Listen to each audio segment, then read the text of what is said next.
Hey, I'm so glad to be back on again, and I am doing like a little series about the mental load and the impact of the mental load on your partnership and your parenting. And I'm really speaking to mental load owners here. And most of us are majority assigned female at birth or are people of color. And if you're not, this is still for you. So don't feel like this space does not belong to you. It still belongs to you. If you're listening to this episode, you probably already know that there's a pattern. We talked about how you might overfunction from a place of where in your childhood, your history, your culture, safety was not guaranteed. And the basic things were not guaranteed, like financial stability or a sense of cohesiveness in your family. And even knowing how and why you're overfunctioning doesn't stop you from overfunctioning. And somewhere along the way, without quite deciding to, you may have made a quiet shift. You stopped expecting your partner to really get it. You stopped trusting them to take things as seriously as you do. Instead, you lean in harder with your kids. You become more connected with your kids. You become more attuned, and you start picking things up more with your kids. You start being more responsible. You start being more involved because they feel safer. This is what is the big misconception, what you believe you have to do in order to make things work. Here's a belief that most parents don't realize they're operating from. If my partner can't be trusted with the mental load, then I need to compensate by being extra present, extra organized, extra productive with my kids. And that's something that I fell into for a really long time. I tightened up my routines. I enforced my standards more unilaterally without even consulting my husband. And I corrected my husband more often. I emotionally withdrew from my partner. And I built a deeper relationship with my kids. And not because I didn't want that partnership, but because that partnership felt unsafe and unreliable. Because I didn't feel like, or parts of me didn't feel like my partner was on the same page as me in terms of our standards of care around parenting or having the household together. And your logic might be similar as my logic, which is at least my kids need me, at least here my efforts matter, and at least here I'm not being dismissed. And at that time, I didn't realize that, but I was experiencing a lot of dismissiveness or messages that I interpreted as dismissiveness from my husband. And given my life experience around how safety was not guaranteed, around how I have rejection sensitivity with my ADHD, that belief makes sense. Of course, I would move away from my husband where I perceived that I was being dismissed and towards my kids. And why this strategy feels so right and isn't stupid is that it's not avoidance, it's adaptation. My nervous system collected data and told me that when I delegate, it's done carelessly. When I relax, things fall through the crack. When I trust someone, then I have to clean it up afterwards. They might do stuff, but it's more work for me to trust someone to do something because they're really not going to follow through. Or if they do follow through, I have to clean up and do more work as a result. So my partnership, I didn't realize this, but it didn't feel very safe.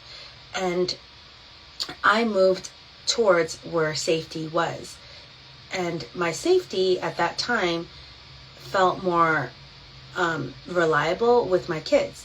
With them, my vigilance feels like it's meaningful. My care feels like it's welcome. My effort feels necessary. And so unlike with my partner, there's no power struggle with my kids too, because they depend on me. And maybe sometimes there's a power struggle with screen times and stuff, but we've actually done a lot of work to reduce that power struggle. And this is the proof why this doesn't actually bring relief. Why moving towards your kids doesn't bring relief. and this is the part that's really painful even for me to name, because this was a painful lesson for me to learn, is that this strategy doesn't calm your system. Like caretaking and moving towards your kids, it doesn't calm your system, it actually intensifies it, because you're still carrying the mental load. I was still carrying the mental load, and I was more resentful towards my partner, and I'm emotionally closer to my kids than my partner, than I am with my partner. So I started to feel not only resentful towards my partner, but like a rift, and the stakes feel higher.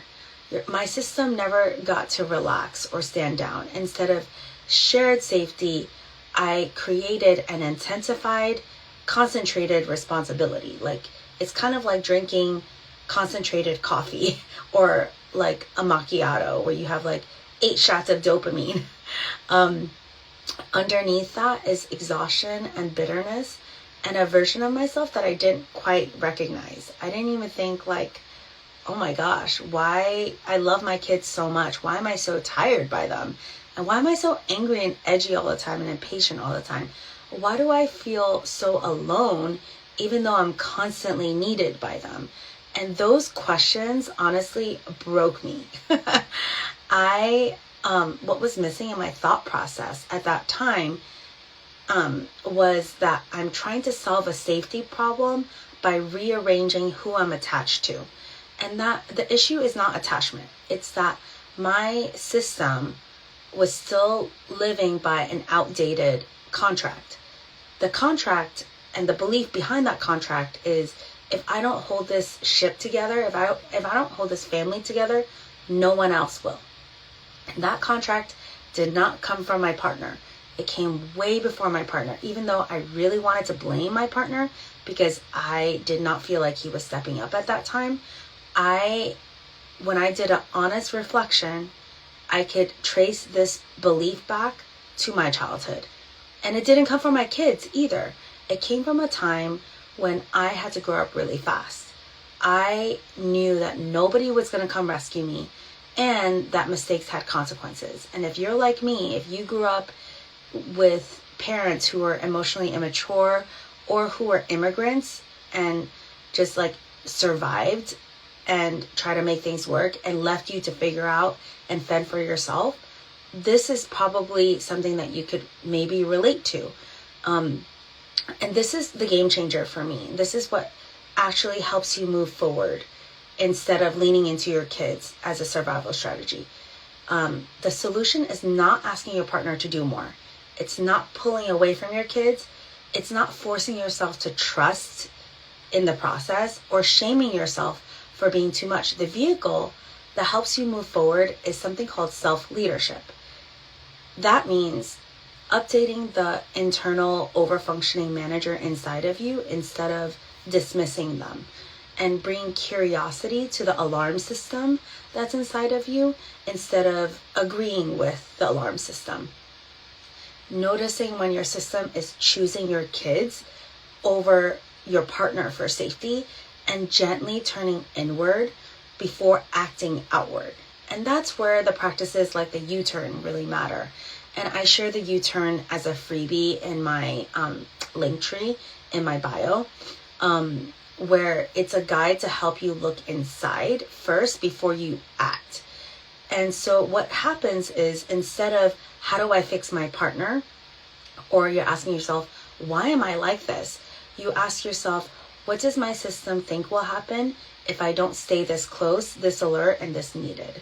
And that question changes everything, because it leads you to the tender parts beneath you that are beneath the hypervigilance. So that part learned, I'm alone. No one will come, and I only matter if I'm useful. And so those are the 3 beliefs that have been a burden in my system for so long.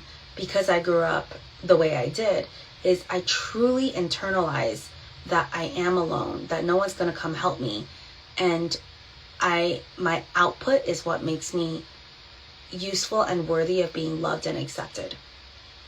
And here's a reframe that your system will need, not all at once, but over time, is that your over-functioning system is not wrong. It's just overworked. It doesn't need to be silenced or suppressed or deleted. It just needs updating. And safety does not come from choosing your kids over your partner.